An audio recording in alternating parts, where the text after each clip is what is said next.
HSC উচ্চতর গণিত প্রথম পত্র তৃতীয় অধ্যায় আলোচনার বিষয় সরলরেখা। সরলরেখা হতে আমি ইতিমধ্যে 6টি পর্ব নিয়ে আলোচনা করেছি। আজকে 7ম পর্ব নিয়ে আলোচনা করব। 7ম পর্বে আমরা পোলার স্থানাঙ্ক ব্যবস্থায় দুটি বিন্দুর মধ্যবর্তী দূরত্ব নির্ণয় শিখব। আমরা বোর্ডে চিত্রটি ভালোভাবে বুঝে নেওয়ার চেষ্টা করি।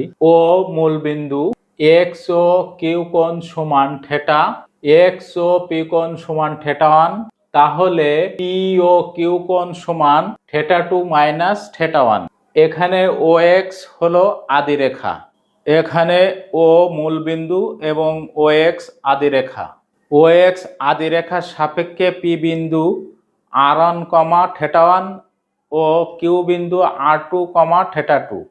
আমরা জানি ত্রিভুজ ও পি কিউ সূক্ষ্মকোণী ত্রিভুজের ক্ষেত্রে পি কিউ স্কোয়ার সমান ও পি স্কোয়ার যোগ O Q square minus 2 into O P into O Q into cos P O Q কোণ সমান সমান ও পি সমান r1, ও কিউ সমান r2 এবং পি ও কিউ কোণ সমান θ2 মাইনাস θ1 বসিয়ে দিলাম। অতএব পি কিউ সমান √r1 স্কোয়ার যোগ r2 square minus 2 r1 r2 cos of θ2 minus θ1 একক, যা পোলার স্থানাঙ্ক ব্যবস্থায় দুটি বিন্দুর মধ্যবর্তী দূরত্ব নির্দেশ করে। সূত্রটি এমসিকিউ এর জন্য খুবই গুরুত্বপূর্ণ। আমরা সূত্রটি মনে রাখার চেষ্টা করব ইনশাআল্লাহ।